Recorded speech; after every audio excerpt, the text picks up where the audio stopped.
was in the airport on my way up here, and people would come up to me and say, "Hey, do you play basketball?" And I said, "Yeah, I play basketball." And they say, "Well, what team do you play for?" I'm used to saying Lower Merion High School.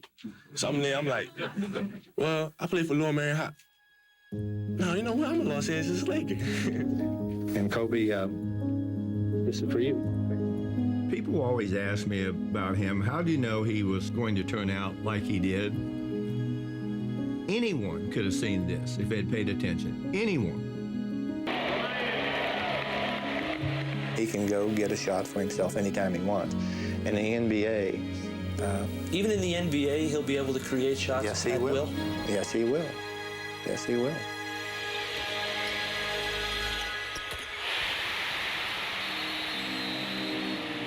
I used to tell him all the time, I said, you foul too much. I said, you'd be out of the game in no time if you were guarding me. And I said, you know the snake, the black mamba? And he said, yeah. And I said, so you're the black mamba? And he said, yes.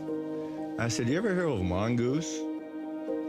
I said, I'm a mongoose, and they kill every black mamba. And you can look on YouTube and see these things fighting, and the mongoose wins every time. And he said, I'm not an ordinary mamba. I said, well, I'm not an ordinary mongoose either. And I have a picture of that today in my house. I'm in a coat and tie, and he's in a Laker uniform. Really good. Good luck. Thank you. Thank you, thank you. That's right. Love you like a son, Hey. okay? Good to see you. If you allow me, I'm going to read a quote from Kobe. And this is a quote from him on how he wanted to be remembered. It's the one thing that you can control. You are responsible for how people remember you, or don't. So don't take it lightly. If you do it right, your game will live on in others. So leave everything on the court. Leave the game better than you found it. And when it comes time for you to leave a legend. Well, he did exactly that. How many people can do that? There's not many legends out there. There are a few wannabes, but they're not really these iconic figures that stand above the rest. And he's one of them. To try to remember him properly, I don't know how anyone else does. I know how I do. I loved him like a son.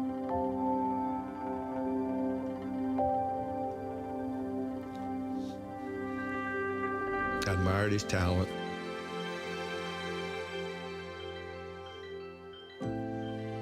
Leaders don't come along very often. And when someone of his caliber leaves far too young, it takes a toll on a lot of people, and particularly people who cared about him a lot.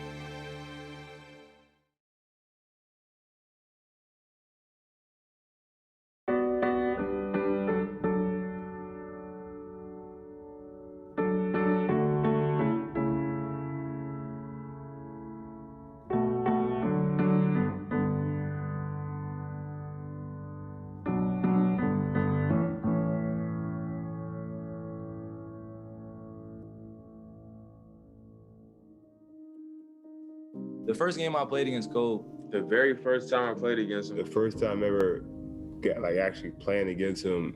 You remember, damn, I'm on a court with Kobe, I was just in awe.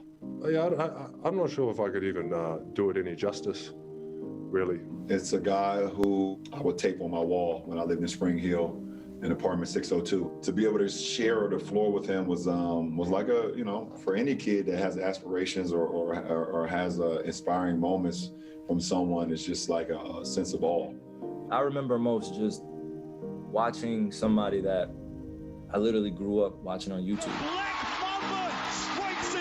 And I remember just watching him, just like, I'm really about to line up against Kobe.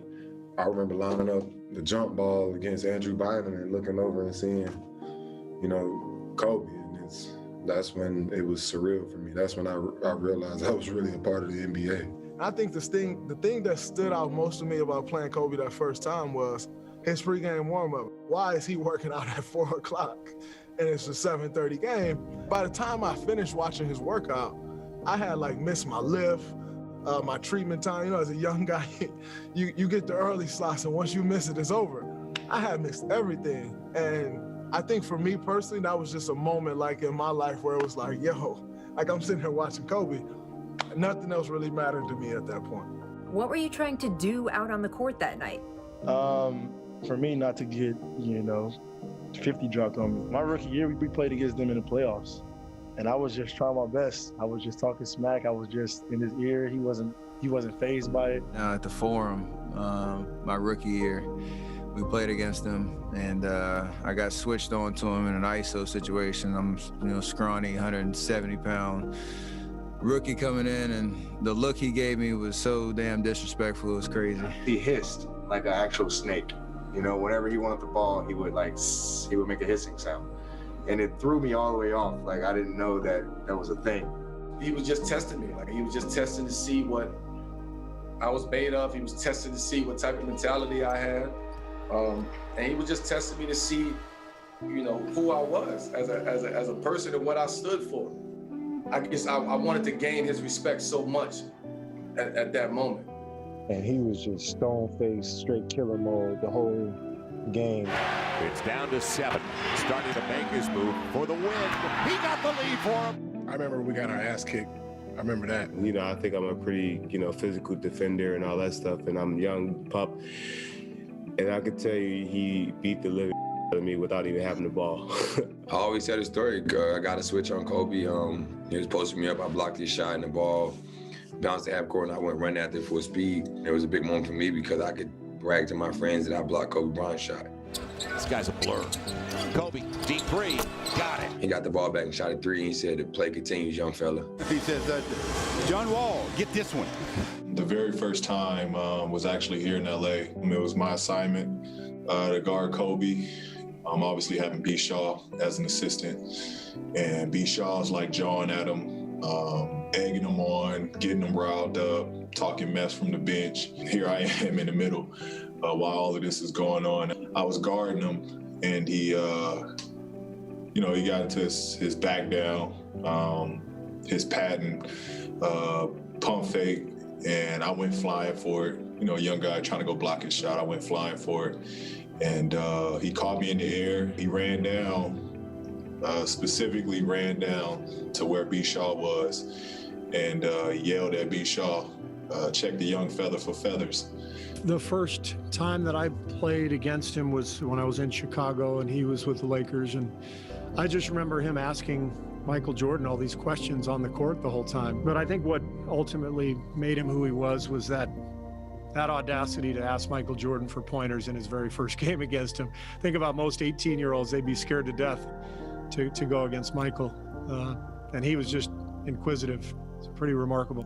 He was just our generation's Jordan in terms of like iconic moves, ISO stuff, fadeaways, game winners. I try to emulate how he moved down to what he said to you guys in the media, to how he worked out before the games, what he watched. I would really try to study it as much as possible. I would never told him that, but as a younger player, I was really just copying everything he did. He's my idol growing up, and it was just a blessing to be on the same court as him and compete. It was me and him. Nobody on that court mattered. Nothing else mattered.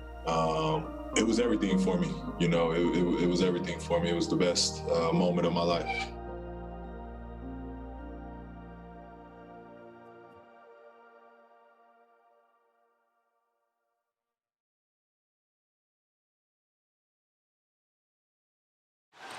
Lakers looking to push. Bryant spinning in the lane. Back for Gasol. Pretty pass. Kobe Bryant liked to say he didn't have time for friends. Gasol the drive. Kicks it out. Bryant just gets it off in time and puts it in. Friends hang sometimes, he'd say. Banners hang forever.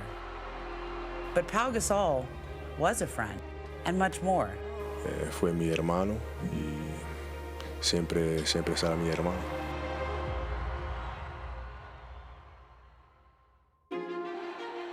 Midway through Kobe's MVP season in 2008, the Lakers traded for Pau Gasol.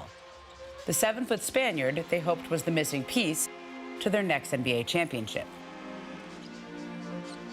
And I was like, oh, I'm in heaven. Because I didn't have that. Guys could double team me with no consequence, and now they couldn't do that. The first game in New Jersey, he was talking to me in Spanish, and like all the play calls and the coverages to gain my trust, to connect with me. Amo este juego. Lo amo. Un amo sincero, una cosa pura. He would give me that look and be like, hey, you ready? Just to engage me. Oh. When you have that connection with a guy that is not going to settle for anything else than excellence, that's a strong motivator. He's always very nice, very white swan, a black swan. He was very demanding because he expected everyone to put in the same effort as he was, and that was unrealistic. Bryant for three, puts it in! Pau witnessed that Mamba mentality time and time again. I mean, that's the Achilles. He could barely make it to the free throw line. Got it. I'm gonna walk on this torn Achilles by myself to the locker room. Who does that? In their 6 seasons together in LA, Kobe and Pau built an undeniable chemistry. Dish to Gasol, lefty layup, good! We did that perfectly. You're not behind me, you're not in front of me. You're right there, parallel with me. The Lakers repeat back-to-back titles! They pushed each other to 2 championships. But the bond was so much deeper than basketball. It's a little tight, like, he's the big brother that I never had. He had a very kind side, a very loving side. And I think that's something that I influenced him to in a way. I said it's okay to be normal, to be vulnerable or soft at times. He was trying to be the best father in the world. He embraced his daughters. That kindness, that softness, the love from a dad to a daughter.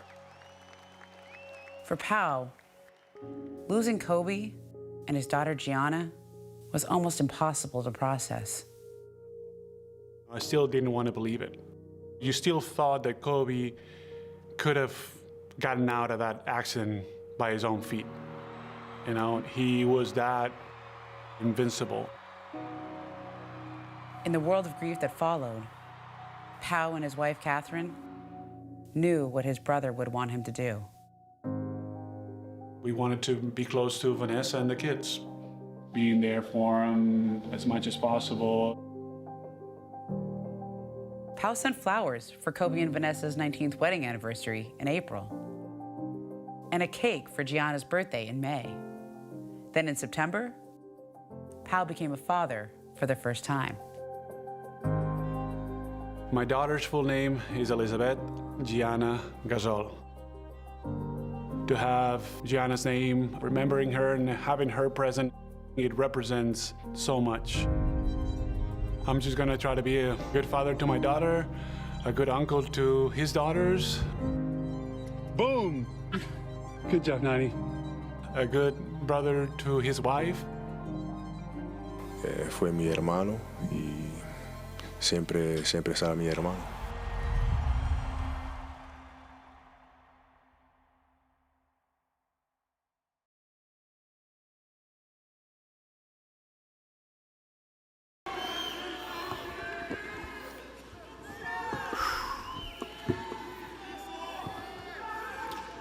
When I have imagined speaking to a group of people about Kobe Bryant, I usually picture in the context of his Hall of Fame induction, or as a guest speaker at one of Kobe and Vanessa's foundation event.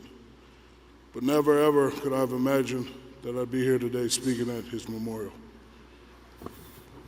And it pains me to my core.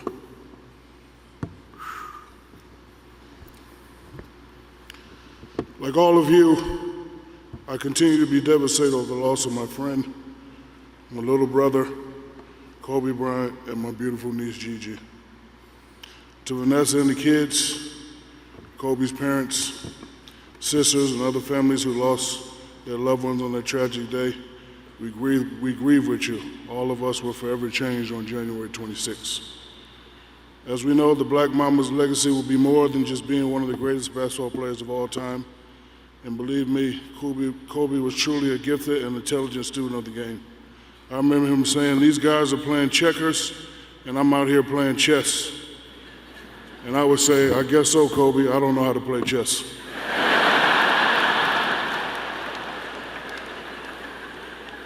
But I can tell you that Kobe, what filled Kobe's heart with the most pride was his role as a loving husband to Vanessa, daddy to Gigi and Natalia, Bianca, and baby Capri, and a loving son and brother. Kobe was a loyal friend and a true Renaissance man.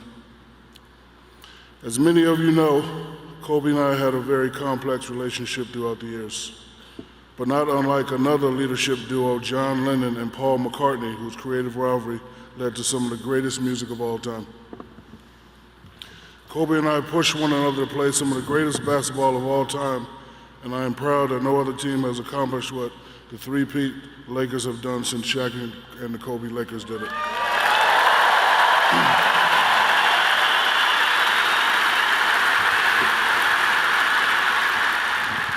And yes, sometimes like immature kids, we argued, we fought, we bantered or insulted each other with offhanded remarks, our feud. But make no mistake, even when the folks thought we were on bad terms, when the cameras were turned off, he and I would throw a wink at each other and say, "Let's go whoop some ass."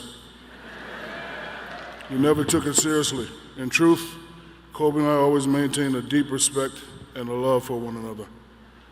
The day Kobe gained my respect was the guys were complaining. I said, "Shaq, Kobe's not passing the ball." I said, "I'll talk to him."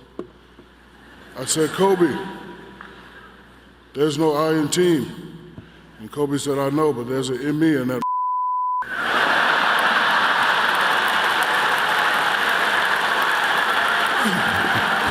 So I went back. So I went back and told Rick and Big Shot Bob, I said, "Just get the rebound. He's not passing." Mamba, you were taken away from us way too soon. Your next chapter of life was just beginning, but now it's time for us to continue your legacy. You said yourself that everything negative, pressure, challenges, is all an opportunity for me to rise. So we now take that sage advice to now rise from anguish and begin with the healing. Just know that we got your back, little brother. I'll look after things down here. I'll be sure to teach Natalia, Bianca, and baby Capri all your moves, and I promise I will not teach them my free throw techniques. But for now, I take comfort in the fact as we speak, Kobe and Gigi are holding hands, walking to the nearest basketball court. Kobe will show her some new Mamba moves today, and Gigi soon masters them. Kobe, your heavens MVP. I love you, my man, till we meet again. Rest in peace, Kobe.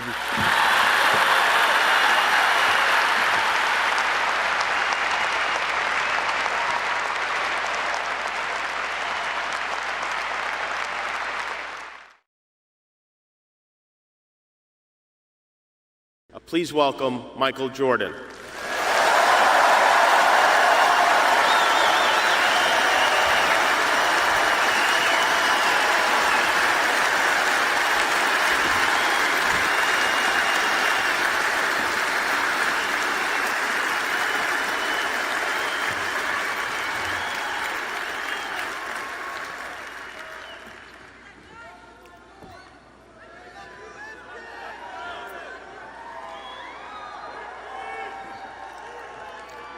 I would say good morning, but it's afternoon. I'm grateful to Vanessa and the Bryant family for the opportunity to speak today. I'm grateful to be here to honor Gigi and celebrate the gift that Kobe gave us all. What he accomplished as a basketball player as a businessman and a storyteller, and as a father. In the game of basketball, in life, as a parent, Kobe left nothing in the tank. He left it all on the floor.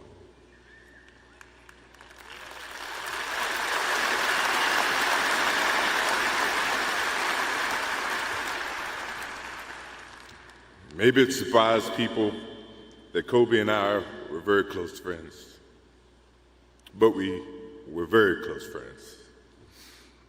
Kobe was my dear friend. He was like a little brother. Everyone always wanted to talk about the comparisons between he and I. I just wanted to talk about Kobe.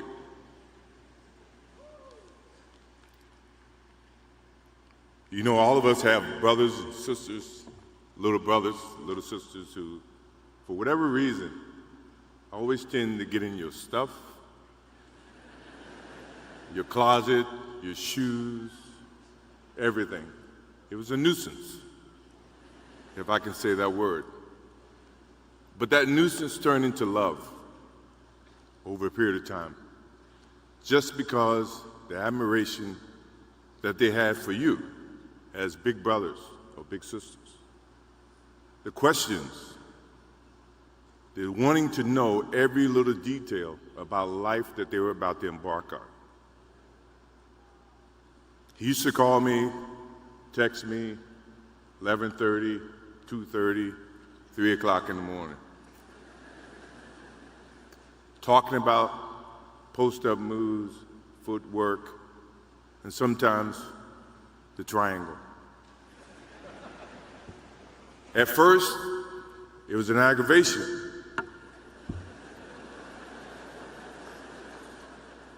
But then it turned into a certain passion. This kid had passion like you would never know. And it's an amazing thing about passion. If you love something, if you have a strong passion for something, you would go to the extreme to try to understand or try to get it. Either ice cream, Cokes, hamburgers, whatever you have a love for. If you have to walk, you would go get it. If you have to beg someone, you would go get it. What Kobe Bryant was to me was the inspiration that someone truly cared about the way I played the game or the way that he wanted to play the game. He wanted to be the best basketball player that he could be. And as I got to know him, I wanted to be the best big brother that I could be.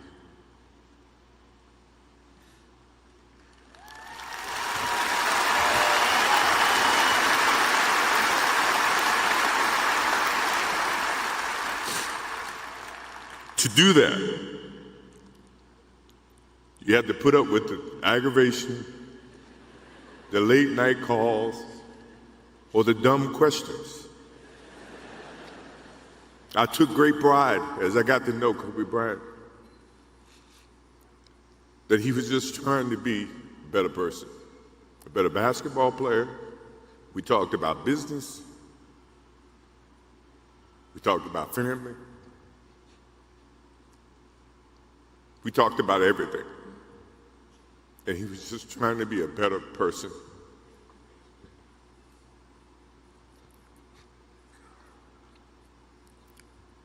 Now he's got me. I'll have to look at another crime meme for the next.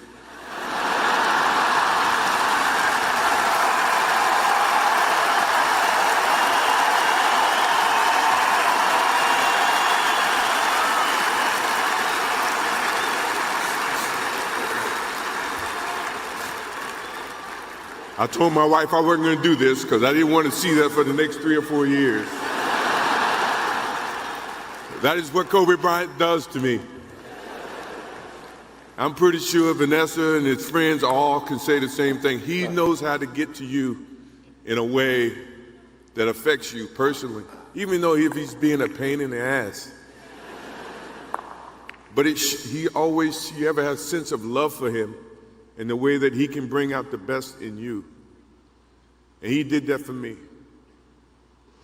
I remember maybe a couple of months ago, he sends me a text. And he's saying, I'm trying to teach my daughter some moves. And I don't know what I was thinking or what I was working on, but what were you thinking about when you were as you were growing up, trying to work on your moves? I said, what age? He says, 12. I said, 12, I was trying to play baseball. He sends me a text back saying, laughing my ass off. And this was at 2 o'clock in the morning. But the thing about him was we could talk about anything that related to basketball, but we can talk about anything that related to life. And we, as we grow up in life, rarely have friends that we can have conversations like that. Well, it's even rare when you can grow up against adversaries and have conversations like that. I went and saw Phil Jackson in 1999 or maybe 2000. I don't know when Phil was here in LA. And I walk in and Kobe's sitting there. And the first thing, I'm in a suit. First thing Kobe said, did you bring your shoes? No, I wasn't thinking about playing. But his attitude to compete and play against someone he felt like he could enhance and improve his game. To me, that's what I loved about the kid. Absolutely loved about the kid. No matter where he saw me, it was a challenge. And I admired him because his passion, you rarely see someone who's looking and trying to improve each and every day, not just in sports, but as a parent, as a husband. I am inspired by what he's done and what he shared with Vanessa and what he's shared with his kids. I have a daughter who's 30 who I became a grandparent. And I have 2 twins. I have twins at 6.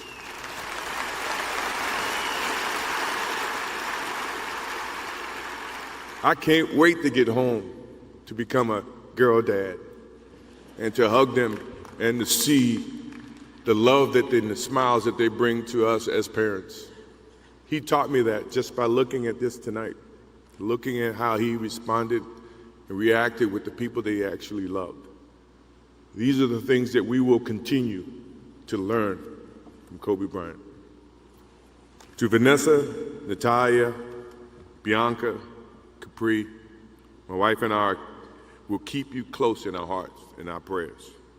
We will always be here for you, always. I also want to offer our condolences and support to all the families affected by this enormous tragedy. Kobe gave every last ounce of himself to whatever he was doing. After basketball, he showed a creative side to himself that I didn't think any of us knew he had. In retirement, he seemed so happy. He found new passions, and he continued to give back as a coach in his community. More importantly, he was an amazing dad, amazing husband, who dedicated himself to his family and who loved his daughters with all his heart.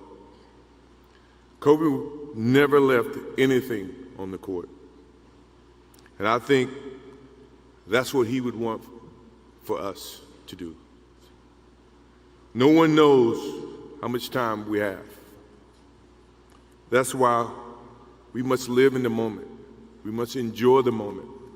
We must reach and see and spend as much time as we can with our families and friends and the people that we absolutely love.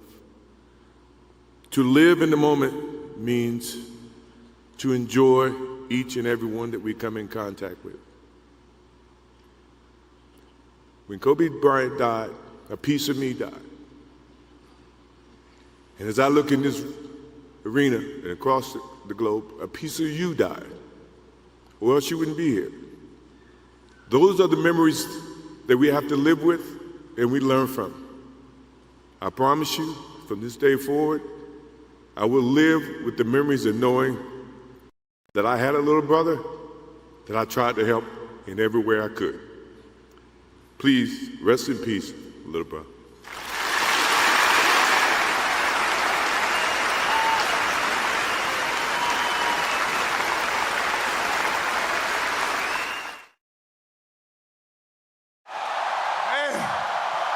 Guys, you know, it's, I can't believe how fast 20 years went by. I mean, this is crazy.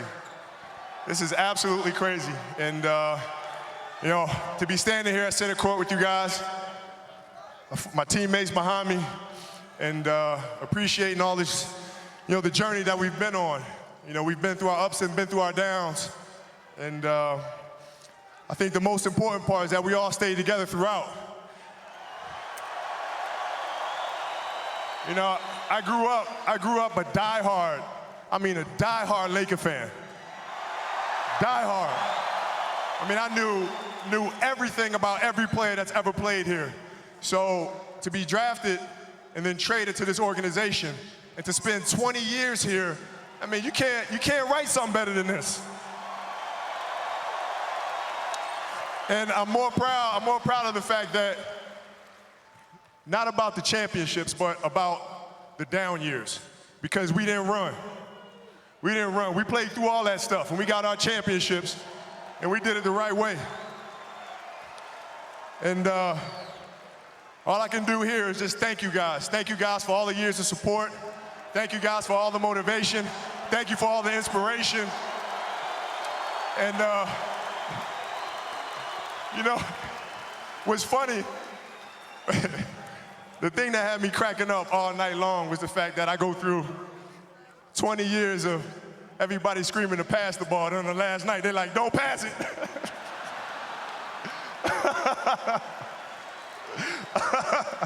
This has been absolutely beautiful, you guys. I can't believe it's come to an end. You guys will always be in my heart. And I sincerely appreciate it. No words can describe how I feel about you guys. And thank you from the bottom of my heart. God, I love you guys. And I love you guys. And to my family, my wife Vanessa, our daughters Natalia and Gianna, you know, thank you guys for all your sacrifice. You know, for all the hours I spent in the gym working and training. And Vanessa, you holding down the family the way that you have.